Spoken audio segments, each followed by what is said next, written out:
I thought my life was perfect. Until the truth came out, I watched Michael's car disappear down the driveway, my heart heavy with the weight of the year ahead. He was taking a consulting position overseas, a career opportunity he couldn't refuse. The plan had been for both of us to go, but then his mother's diagnosis changed everything. Stage 4, pancreatic cancer. 6 months to a year, they said. I can't leave her alone, Michael had said, his voice breaking. But I can't turn down this job either. We need the money for her treatments, for everything. That's when I made the decision. I'll stay with her. His relief had been palpable, but also tinged with guilt. Are you sure? That's asking so much of you. She's family, I'd replied, squeezing his hand. We'll get through this together. So there I was, moving into the sprawling old house where Michael had grown up, preparing to spend a year caring for a woman I barely knew. Eleanor had always been polite but distant with me during our 3-year marriage. I'd attributed it to her reserved nature, never pushing for more. The house itself was imposing, a Victorian-era structure with high ceilings, creaking floorboards, and rooms filled with decades of accumulated memories. Family photos lined the hallways, showing a younger Eleanor with her late husband Harold, and Michael at various ages. There was a formal parlor that looked like it hadn't been used in years, a library with floor-to-ceiling bookshelves, and a kitchen that seemed frozen in time from the 1980s. Eleanor's bedroom was on the ground floor now. She couldn't manage the stairs anymore. The room that had once been Harold's study had been converted into her sick room, with a hospital bed, medical equipment, and the sterile smell of antiseptic that never quite went away, no matter how many windows I opened. The first few weeks were awkward. I learned her medication schedule, pills at 8 a.m., 2 p.m., and 8 p.m., with additional pain medication as needed. Her dietary restrictions were extensive. Nothing too acidic, nothing too heavy, mostly soft foods that wouldn't upset her fragile digestive system. She preferred Earl Grey tea at exactly 160 degrees, not too hot. She liked the television on low during the day, usually old game shows or nature documentaries. She couldn't stand silence. She thanked me with stiff politeness, maintaining an invisible wall between us. That's adequate, she'd say when I brought her meals. Thank you for your assistance, when I helped her to the bathroom. Never just thank you, always formal, always distant. I tried to make conversation. Michael told me you used to paint, I'd say, noticing the old easel in the corner of the room.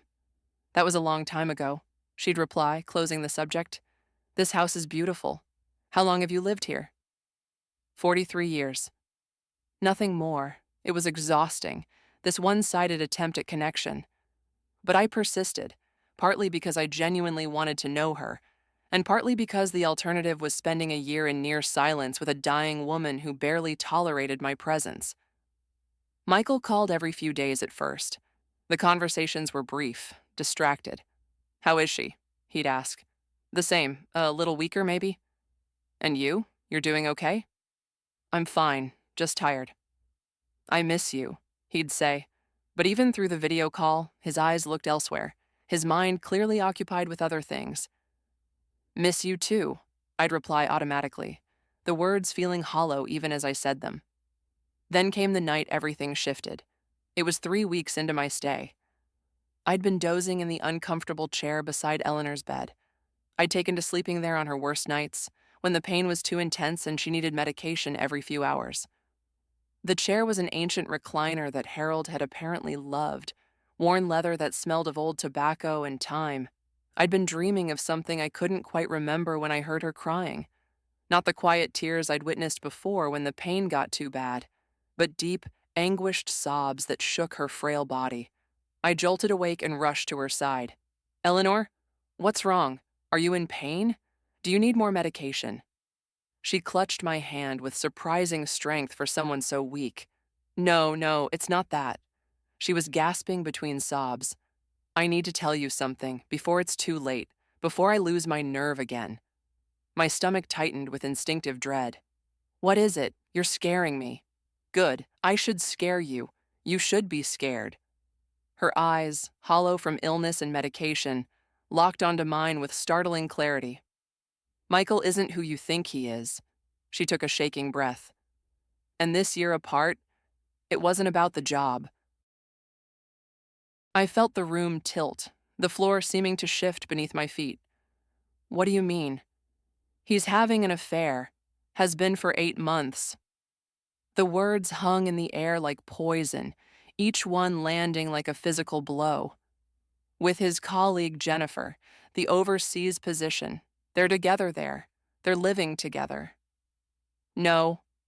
I shook my head, pulling my hand away from hers, standing up, backing away from the bed. No, Michael wouldn't. He loves me. We're married. He wouldn't. I saw the messages. Before I got sick, when he left his phone at my house during Sunday dinner. It was back in March, 7 months ago now. Eleanor's voice was steady despite the tears streaming down her face. I'd gone to get him more coffee, and his phone was buzzing constantly on the table. I glanced at it. I shouldn't have, I know. But I saw her name, Jennifer, with heart emojis. The preview of the message said, "Can't wait until we don't have to hide anymore." I pressed my back against the wall, my legs feeling weak. Maybe it was just... I opened the phone. His passcode is your wedding anniversary. Did you know that? She laughed bitterly. He uses the date he married you as his passcode while he messages his mistress. I read everything. Months of messages, plans they were making, things they'd done together, places they'd been. Why? The word came out as barely a whisper. Why are you telling me this now? Because I confronted him that same night. He came back to pick up his phone, and I told him what I'd seen. Eleanor closed her eyes, fresh tears squeezing out from beneath her lids. He broke down, cried, begged me not to tell you, said he never meant to hurt you, that it just happened, that he was confused. He said he needed time to figure things out, that he'd end it, that he just needed space to think clearly. And you believed him? Anger was starting to cut through my shock. I wanted to. He's my son. I've spent his entire life making excuses for him, believing the best of him even when the evidence said otherwise. She opened her eyes again. But then, 2 weeks after that conversation, he came to me with this job opportunity, said it was perfect timing, a year overseas, great money. He suggested it so casually, that you could stay here and take care of me while he was gone. He framed it like he was being responsible, like he was thinking of me. But he was really creating the perfect scenario where he could live with Jennifer without having to actually leave you, where he could have his affair without the mess of divorce, without having to face what he was doing. Eleanor's face contorted with shame. And like a fool, like a coward, I let it happen. I told myself it wasn't my place to interfere in his marriage. I told myself maybe he really would figure things out.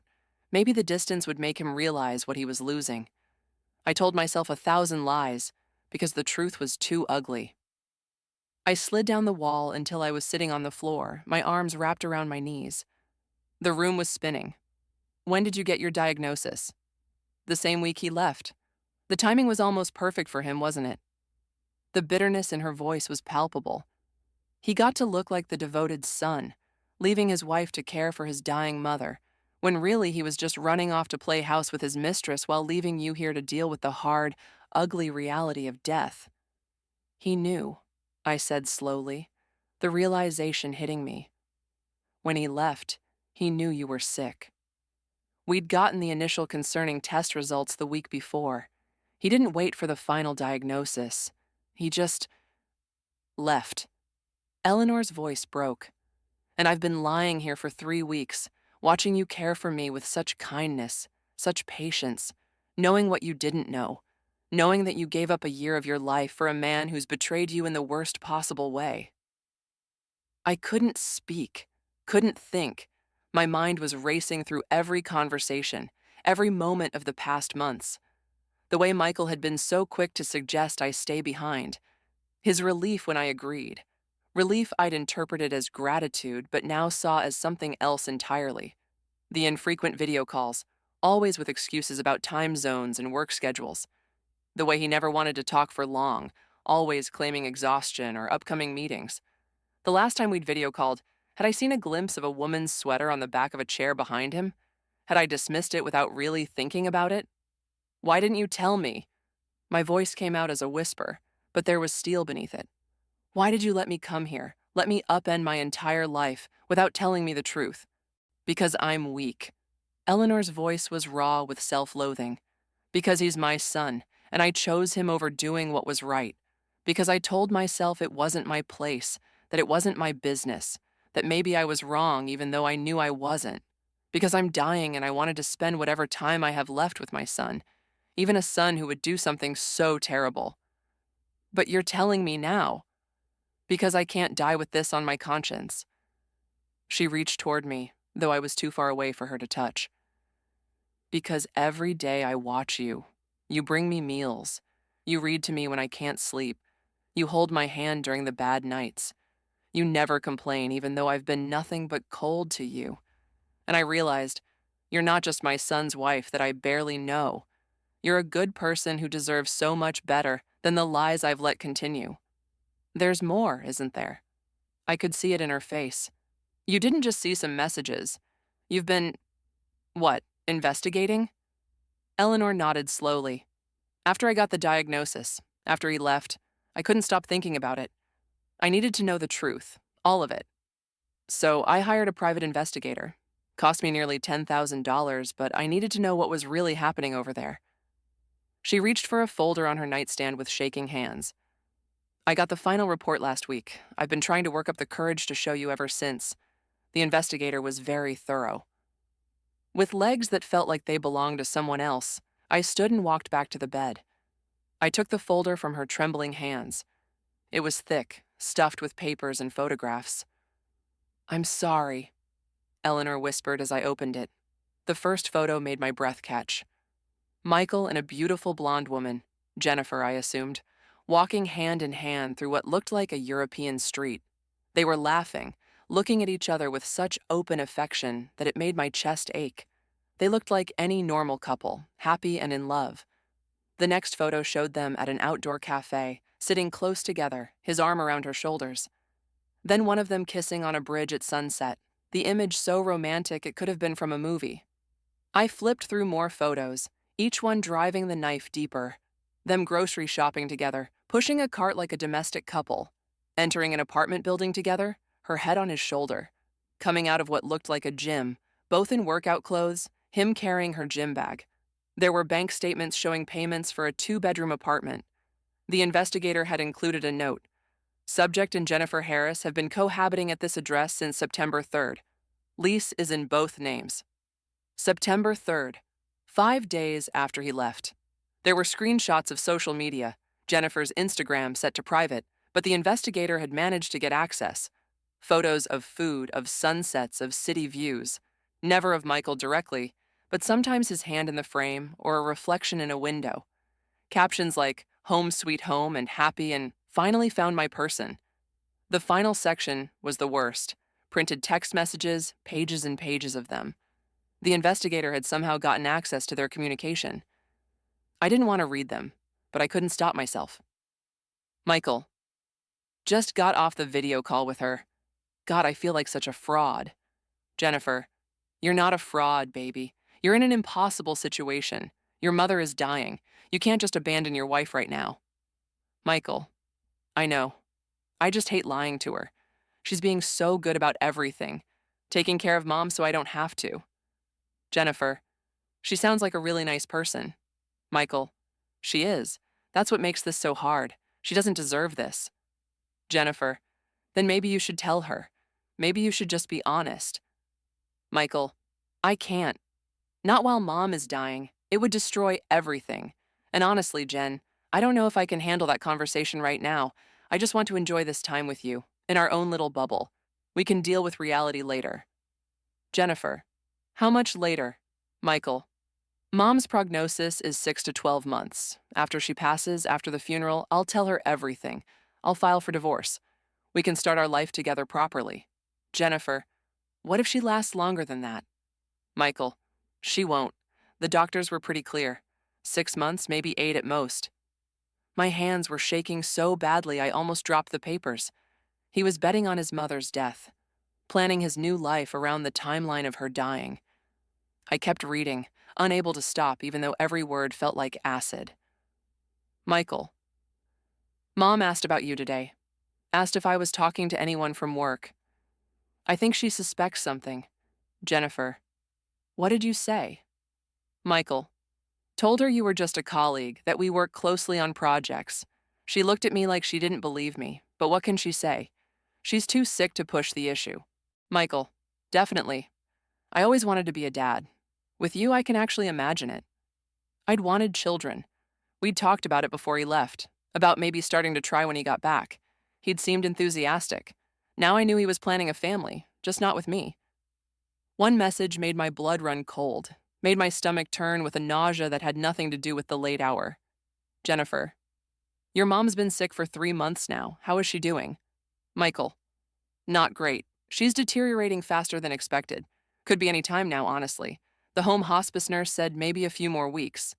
Jennifer, I'm sorry, babe. I know this is hard for you. Michael, it is, but in a way, I just want it to be over. Is that terrible? I want her to be at peace, and I want us to finally be able to start our real life together. Jennifer, it's not terrible. It's human. You're allowed to be ready to move forward. Michael, I just wish we could fast forward through the next few weeks, through the funeral, through telling my wife, through all the messy parts. I just want to get to the part where it's just you and me.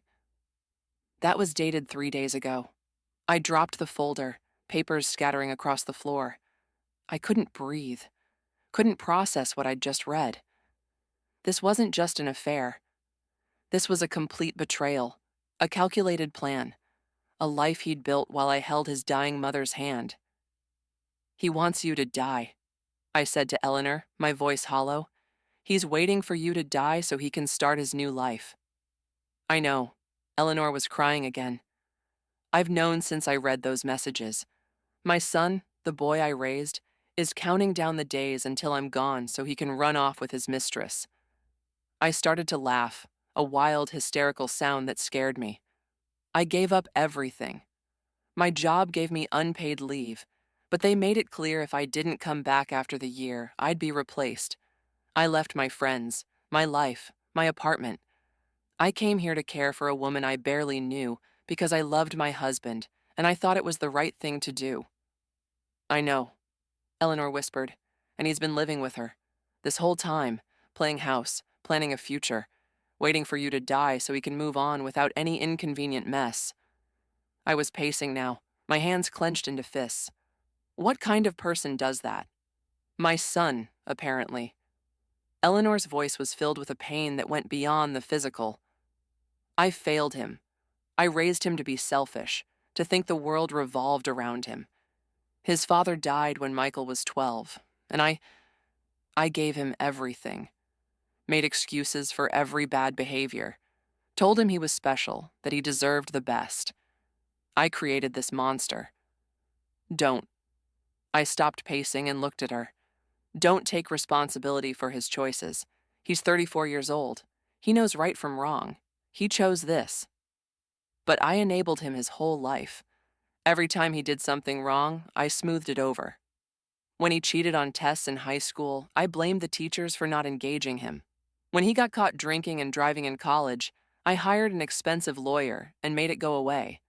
When he got fired from his first job for inappropriate behavior with a coworker, I helped him find another position and told him it was their loss. Eleanor's voice was getting weaker, the emotion and late hour taking their toll. I taught him that he could do whatever he wanted, and someone would always clean up his mess. I sat back down, this time in the chair beside her bed. Why are you telling me this now? Why tonight? Because I watched you today. Eleanor's eyes were closing, exhaustion winning over her need to confess. You spent 2 hours reading to me from that mystery novel. You made homemade soup because you remembered me mentioning my grandmother used to make it. You brushed my hair because I said I felt like such a mess, and I thought, this woman is extraordinary. She's kind and generous and strong, and my son is throwing her away like she's nothing. I'm not extraordinary, I said quietly. I'm just a person trying to do the right thing. That's what makes you extraordinary. Eleanor reached for my hand again, and this time I let her take it. Most people wouldn't have agreed to this in the first place. Most people would have insisted their husband stay, or they both go, or a dozen other options. But you didn't hesitate. You just said yes because you thought it was what his family needed. We sat in silence for a long moment. her thin, cool fingers wrapped around mine. "What do I do now?" I finally asked, my voice breaking. "What am I supposed to do with this information?" Whatever you need to do. Whatever is right for you. Eleanor squeezed my hand weakly. But first, let me say this. You don't owe me anything. Not after what I've hidden from you. If you want to leave, to go home, to confront him, to do whatever you need to do, I'll understand. I'll hire a nurse. I should have done that from the beginning.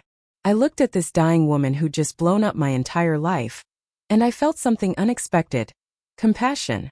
Not forgiveness, not yet, but compassion. She was a flawed person who'd made terrible choices, but she was also suffering both physically and emotionally. And she'd finally chosen honesty, even knowing it might mean facing her last months alone. "I'm not leaving," I heard myself say, surprising us both. "But not for Michael. Not anymore. For you. Because you told me the truth when you didn't have to. And for me, because I need time to think, to plan, to figure out who I am outside of this marriage." Eleanor's eyes filled with tears again. "You'd stay? After everything I've done? After I let you walk into this situation blind? You told me the truth when it cost you something. Your son's approval, maybe the little time you have left with him. You risked all of that to tell me." I squeezed her hand back. "Besides, you're right about one thing. I am a good person. Too good to abandon someone who needs help, even if the situation is complicated. Maybe especially because it's complicated. I don't deserve your kindness. Probably not. But I'm not being kind for you. I'm being kind because of who I am. Because I won't let Michael and his choices change the core of who I am." I took a deep breath. "But things are going to be different now. No more walls between us. If I'm staying, if I'm going to spend however many months you have left caring for you, then we're going to actually get to know each other.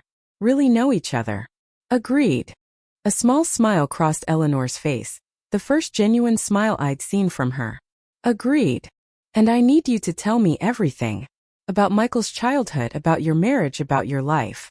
I need to understand how we all ended up here. That might take a while." "We have time," I said, even though we both knew that was a lie. Over the following weeks, something remarkable happened. Eleanor and I became friends, real friends. The formal walls came down, replaced by genuine connection born from shared pain and unexpected honesty. She started talking, really talking, the day after her confession. I brought her breakfast, soft scrambled eggs and toast, the way she liked it.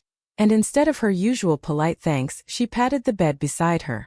"Sit with me," she said. "I want to tell you about Harold." So I sat and she talked. Harold had been a businessman, successful but distant. Their marriage had been more arrangement than romance, though they'd cared for each other in their way. "I was 22 when we married," Eleanor said, her eyes distant with memory. "He was 35, established, respectable. My parents were thrilled. I was compliant. That's what girls did in my day.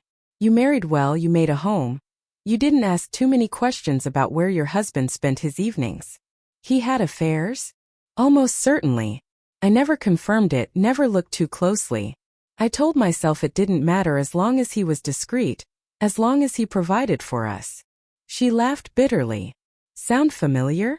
I've spent my whole life looking the other way from uncomfortable truths." She told me about Michael's childhood, how he'd been a beautiful baby, an adorable toddler, a charming child who learned early how to manipulate adults with his smile. When he was 8, he stole money from my purse to buy toys. When I confronted him, he cried and said he'd found it on the ground, that he thought it was his allowance. I believed him because I wanted to. Eleanor's voice was heavy with regret. When he was 10, I caught him lying about breaking a neighbor's window. He blamed it on another child. I knew he was lying, but I paid for the window and never said a word. What happened when his father died? Michael was 12. Harold had a heart attack in his office. Just gone. Eleanor's eyes filled with tears. And I fell apart. I'd spent 20 years in a loveless marriage, and suddenly I was a widow with a preteen son and more money than I knew what to do with. I threw myself into being the perfect mother, giving Michael everything I thought he needed. Which was everything he wanted, I said quietly. Exactly. If he wanted a new video game system, he got it. If he wanted to quit piano lessons because they were too hard, I let him. If he got in trouble at school, I blamed the teachers. I was so afraid of losing him too, of him pulling away from me, that I never set boundaries. I never said no. Over the next days and weeks, Eleanor continued to unpeel the layers of her life and Michael's. She told me about his high school years, how he'd been popular but cruel, how there had been incidents with girlfriends that she'd smoothed over. She told me about college, the drinking, the academic probation he'd barely avoided, the job offers he'd lost due to his attitude. He met you when he was 29, Eleanor said one afternoon. We were in the library. I'd started pushing her wheelchair around the house on her better days, getting her out of that depressing sick room. I remember him calling me so excited. He said he'd met someone special, someone different from the girls he usually dated. What kind of girls did he usually date? Flashy, high maintenance, the kind who wanted expensive dinners and designer bags. You were different. You had substance, a career you cared about, interests beyond shopping and social media. Eleanor looked at me carefully. I thought you'd be good for him. I thought maybe you'd help him grow up. Instead, he just got better at hiding who he really was. Yes, and I helped him do it. When he told me about the affair, when I confronted him, I should have told you immediately. Instead, I helped him maintain his lie. Eleanor's hands twisted in her lap. Do you want to know what he said when I asked him about you? When I asked him how he could do this to you? I wasn't sure I did, but I nodded anyway. He said, Mom, she's a good person. She's kind and stable and responsible. But Jennifer makes me feel alive. When I'm with her, I'm excited about life. With my wife, everything is just comfortable, predictable. And I don't want comfortable anymore. I want passionate. The word stung, even though I'd already read worse in the text messages. So I was boring. Safe. The responsible choice he grew tired of. You were the grown-up in the relationship, and he resented you for it, Eleanor said. You had your life together. A good job, financial stability, emotional maturity. He wanted someone who would match his perpetual adolescence. Someone who would enable his selfishness instead of quietly expecting better from him. Did you tell him that? No. I should have, but I didn't. I told him he was making a mistake, that affairs never work out, that he'd regret losing you. But I didn't say what I should have said, that he was being a selfish, cowardly child, and that you deserved so much better. As Eleanor grew weaker, our conversations grew deeper. She told me about her own dreams, the ones she'd abandoned. She'd wanted to be an artist, had been quite talented in her youth. The easel in her room had been hers, covered in dust because she hadn't touched it in decades. Harold thought art was a hobby, not a career. And I listened to him. I put away my paints when we got married and never picked them up again. She looked at the easel with such longing. That's my biggest regret. Not that I chose security over passion, but that I let someone else make that choice for me. Why didn't you start again after he died? You had time, money, freedom. Because by then I'd forgotten who I was beyond Harold's wife and Michael's mother. I'd built my entire identity around taking care of other people, managing their needs, making their lives easier. Eleanor's voice cracked. And now here I am dying and I've realized I barely lived at all. Not really. Not for myself. One night, about 6 weeks into my stay, Eleanor had a particularly bad episode. The pain was intense, the medication barely touching it. I sat with her for hours holding her hand, reading to her when she could focus, just being present when she couldn't. Around 3 in the morning, when the pain finally eased enough for her to speak, she looked at me with such clarity. You need to promise me something. What? Promise me you won't become me. Don't spend your life taking care of other people at the expense of yourself. Don't let anyone, not Michael, not anyone else, make you forget who you are and what you want. She gripped my hand tighter. Promise me you'll paint your own canvas, not spend your life being the frame for someone else's picture. I promise, I whispered, tears streaming down my face. And promise me you'll leave him. Really leave him. Not just divorce him but cut him out of your life completely. He doesn't deserve any part of you. I promised that too. But I didn't tell Michael I knew. Not yet. His weekly video calls became performances where I played the dutiful wife, and he played the burdened husband, sacrificing for his career and family. I watched him lie with such ease, and I saw him clearly for the first time. The calls were usually on Sunday evenings, his morning. I'd set up my laptop in the library, away from Eleanor's room, and paste on a smile. "How's Mom?" he'd ask, and I noticed now that he never asked how Eleanor was doing emotionally, spiritually, as a person. Just "How's Mom?" Like she was a problem to be managed, a status to be updated. "She's comfortable today." We sat in the garden for a while. I wouldn't tell him about our deep conversations, about the friendship we were building. Those moments were ours, sacred, something he didn't deserve to know about. "That's good. You're doing such an amazing job." He'd smile and I'd see how fake it was, how the smile never reached his eyes. "I don't know what we'd do without you." Like he and his mother were a unit and I was the hired help. "How's work?" I'd ask, my voice light and interested. "Busy. Stressful. The project is more complex than we anticipated." He'd rub his face, playing exhausted. "I'm working 12, 14-hour days most of the time." I wondered what Jennifer thought while he made these calls. Was she in another room, waiting for him to finish lying to his wife? Or did she sit just out of frame, listening to him perform devotion to a marriage he was actively dismantling? "That sounds hard. Make sure you're taking care of yourself." "I am. Don't worry about me." He'd lean closer to the camera. "I miss you. I wish I could be there with you." "I miss you too," I'd lie and wonder when I'd stopped meaning it. Had it been after Eleanor's revelation? Or had it been before, and I'd just been too caught up in playing the role of loving wife to notice? Meanwhile, I consulted with a lawyer, discreetly, using money from my own savings account. Her name was Patricia Moreno, a sharp woman in her 50s who specialized in divorce cases involving infidelity.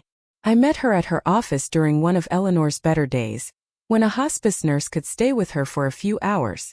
Patricia studied it all with a careful eye, making notes on a yellow legal pad.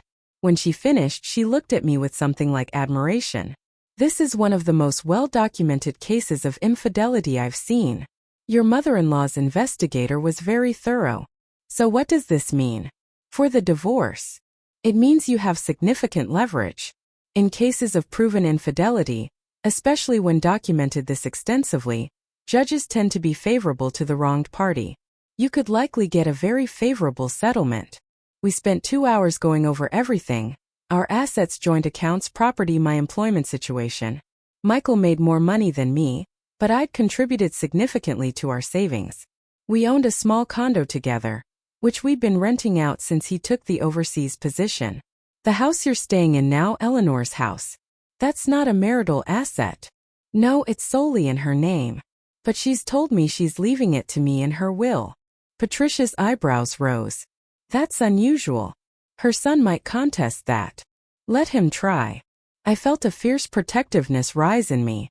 She's of sound mind. She has the right to leave her property to whoever she chooses. "I'm not arguing. Just warning you that it could get messy." Patricia leaned back in her chair. "So what's your timeline on this? When do you want to file?" "I don't know yet." I looked down at my hands. "Eleanor is dying. Could be weeks, could be a few months. I don't want to do anything while she's still alive.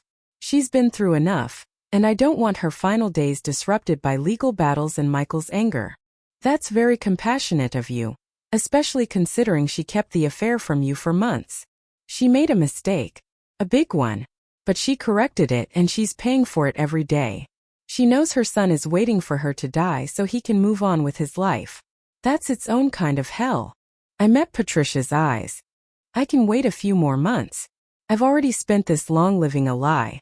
What's a little longer if it means Eleanor can have some peace?" "All right. But I want you to gather everything you need now. Document everything: financial records, proof of your contributions to joint assets, everything. That way when you're ready we can move quickly." I left Patricia's office with a plan, a folder full of documents to complete, and a strange sense of calm. I was taking control finally, after months of feeling like life was happening to me instead of with me. Eleanor's condition deteriorated faster than expected. By month 4 she was bedridden, the pain intensifying despite increased medication. She slept more, ate less, faded a little more each day. But in her waking hours we talked. She told me about her childhood. growing up in a strict household where emotions were suppressed and appearances were everything. She told me about her first love, a boy named Tommy who'd wanted to be a jazz musician. My parents forbade me from seeing him, said he had no prospects, no future. They introduced me to Harold instead. Eleanor's voice was barely a whisper now. Most of our conversations happened in the early evening, when the pain medication had peaked but hadn't yet made her too drowsy to speak. I wonder sometimes what my life would have been like if I'd been brave enough to choose Tommy. If I'd run away with him, lived in some tiny apartment while he played in smoky clubs and I painted. Do you regret choosing Harold? I regret not choosing at all. I let my parents choose for me, and then I let Harold's expectations shape my life, and then I let Michael's needs consume me. I've been a passenger in my own life. She turned her head to look at me, the movement clearly painful. Don't be a passenger. Be the driver. Even if you crash, at least it will be your crash. By month 5 we both knew the end was near. Eleanor was barely conscious most of the time, the morphine keeping her comfortable but disconnected from reality. The hospice nurses came daily now, checking her vitals, adjusting medications, preparing both of us for what was coming. I called Michael to tell him he should come home. Not because Eleanor wanted to see him, we'd never discussed that, and I didn't presume to know her wishes on that front, but because it seemed like the thing I was supposed to do, the role I was supposed to play. How long does she have? His voice was careful, controlled. Days, maybe a week. The nurses say it could be any time. I'll get the first flight I can. Probably won't be there until tomorrow at the earliest. She might not be conscious when you arrive. I understand. A pause. Thank you for calling. For everything you've done this year. I almost laughed at that. Thank you for enabling my affair while caring for my dying mother. Thank you for being so compliant, so trusting, so easy to deceive. Just get here when you can, I said and ended the call. That night, I sat with Eleanor through the early hours. She was in and out of consciousness, her breathing labored and irregular. Around 2 in the morning, she opened her eyes and looked at me with sudden clarity. Michael, she whispered. He's coming. He'll be here tomorrow. No. She struggled to form words. Listen. About Michael. You don't have to. Yes. I do. She took a rattling breath. I need to tell you one more thing. About the will. Eleanor, rest. We can talk about this later. No later. Only now. Her hand found mine with surprising strength. I've changed my will. This house, it's yours now. And my savings account, the one Harold left me. The one Michael doesn't know about. It's substantial. Almost $300,000. I gasped. Eleanor, you can't, that's too much. That should go to Michael. Michael has his father's life insurance money. Nearly $500,000 that he's already spent most of on his fancy lifestyle and his girlfriend. This money, this house. It's my way of trying to make things right. My way of apologizing for the months I let you live in ignorance. But Michael will contest it. He'll be furious. Let him be. The will is ironclad. I had my lawyer make sure of it. Patricia helped me. Yes, I know about her. I called her after I saw you'd been to her office. We worked together to make sure everything was legal and contestable proof. Eleanor smiled weakly. We've both been preparing, haven't we? Both getting ready for what comes next.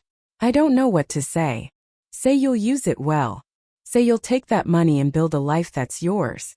Travel, go back to school, start a business, whatever you want. But make it yours. Her breathing was getting shallower. Promise me. I promise. Tears were streaming down my face. I promise I'll make a life that's mine. Good. Eleanor's eyes started to close. You're the daughter I should have had. The person I should have been. Thank you for these months. Thank you for showing me what real kindness looks like. Thank you for trusting me with the truth. Even if it was hard to hear. She didn't respond. Her breathing had shifted into the pattern the nurses had warned me about. The death rattle, they called it. I held her hand and whispered to her. Told her it was okay to let go. That she'd done enough, that she could rest now. Eleanor passed away on a Tuesday morning, just as the sun was rising. I'd been dozing in my chair, and I woke to silence. The rattling breath had stopped. I looked at her peaceful face and knew she was gone. I sat with her for a long time, still holding her hand as it cooled. I thought about the woman she'd been, the choices she'd made, the regrets she'd carried. I thought about the unexpected gift she'd given me. Not the house or the money, but the truth. Finally, I called the hospice nurse, then the funeral home. Then with shaking hands I called Michael. "She's gone," I said when he answered. "Your mother died this morning." "What?" No, I'm at the airport. I'm boarding in 20 minutes. She was supposed to wait." His voice broke, and for a moment I felt sympathy for him. Whatever else he was a man who just lost his mother. But then he said, "Did she say anything? At the end? Did she mention me?" And the sympathy evaporated. Even now it was about him. "She was unconscious," I lied. "It was peaceful." He made a sound that might have been a sob or might have been frustration. "I'll still come. For the funeral. I'll be there tonight." "Okay. I'll handle the arrangements here." After I hung up, I sat in Eleanor's room for a while longer. The hospice nurse arrived and efficiently handled the body, the death certificate, all the practical matters of death. I moved through it all in a daze, making decisions, signing papers, coordinating with the funeral home. Michael arrived that night and I met him at the door. He looked haggard, his eyes red from crying or maybe just lack of sleep. When he saw me, he pulled me into a hug.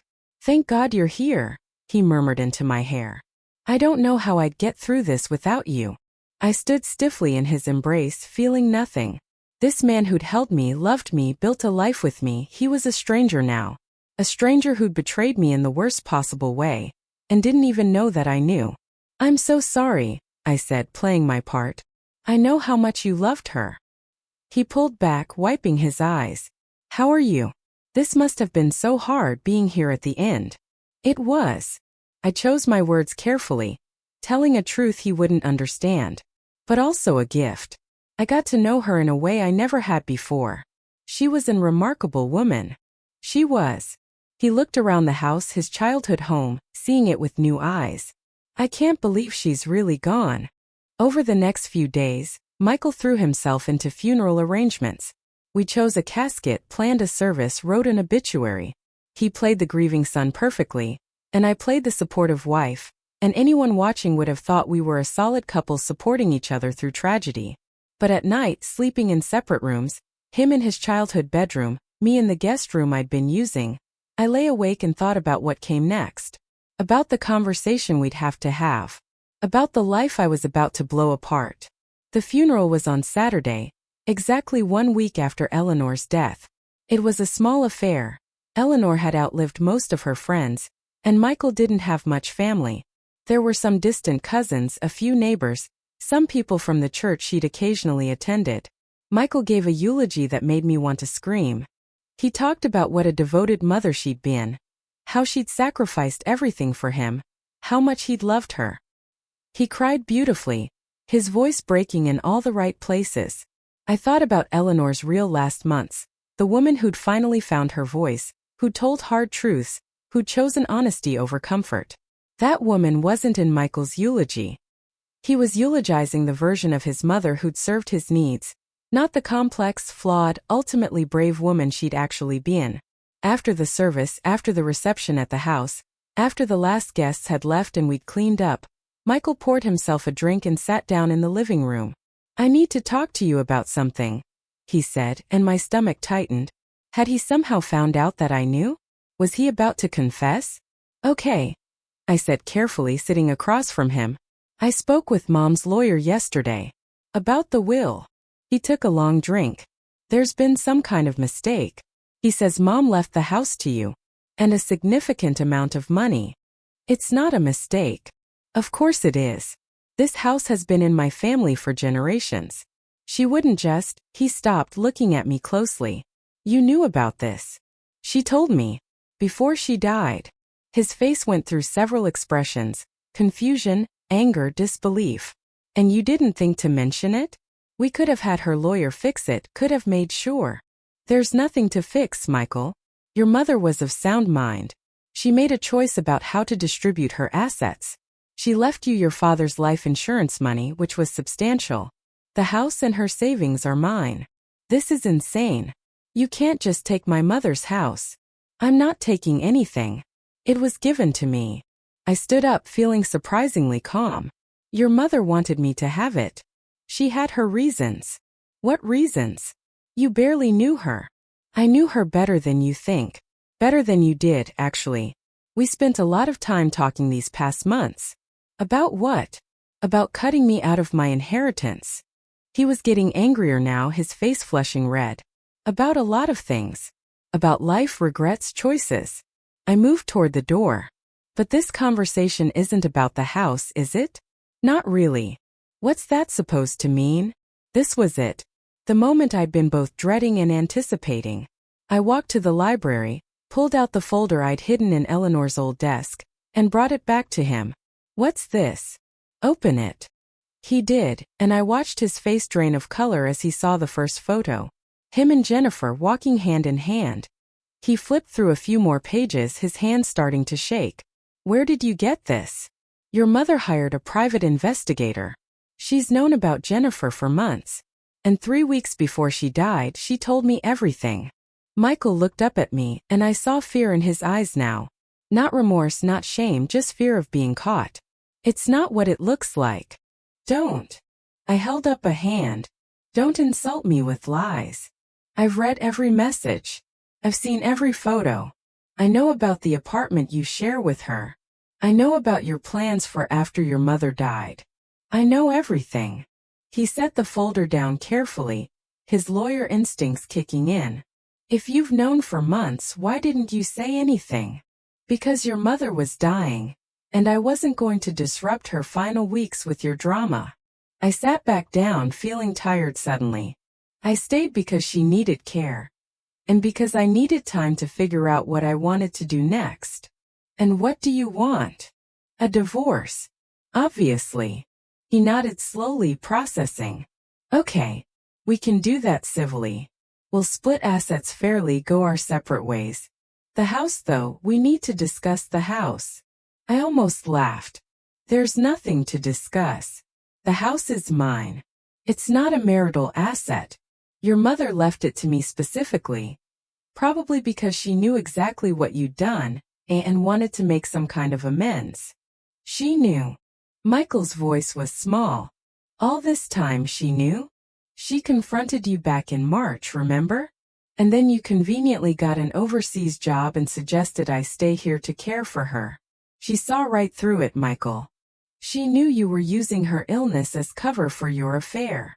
He put his head in his hands. God. She died thinking I was a monster. You are a monster. You betrayed your wife, you used your dying mother, and you planned your new life around waiting for her to die. I felt anger rising now, breaking through the calm. You know what the worst part is? You didn't even have the courage to end things with me honestly. You just left me here. Let me upend my entire life, while you played house with Jennifer. I was going to tell you. After Mom died, after the funeral, I was going to tell you everything and ask for a divorce. How noble of you. The sarcasm dripped from my voice. You were going to wait until you'd gotten maximum use out of me as your mother's caretaker, and then discard me. It wasn't like that. Yes, it was. That's exactly what it was like. I stood again, needing to move. I read your messages, remember? I saw you counting down the days until she died. I saw you complaining about having to video call your boring, predictable wife. I saw you planning a future with children. Children you and I had discussed having together. He had the grace to look ashamed, finally. I never meant to hurt you. But you did it anyway. That's what makes it worse. You knew it would hurt me, and you did it anyway because what you wanted mattered more. I grabbed my phone from the table. I've already retained a lawyer. Patricia Moreno. Your lawyer can contact her to start the divorce proceedings. Patricia Moreno? She's ruthless.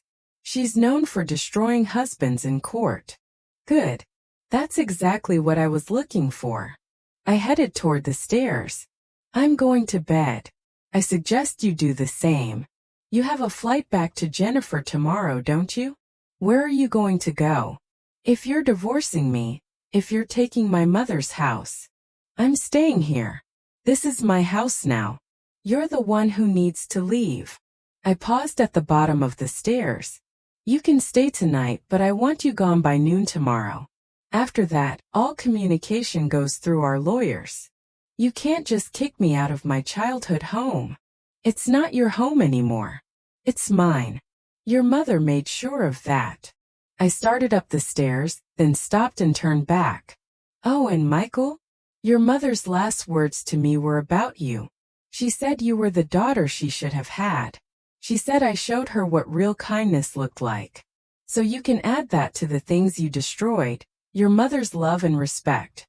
She died disappointed in the man you became.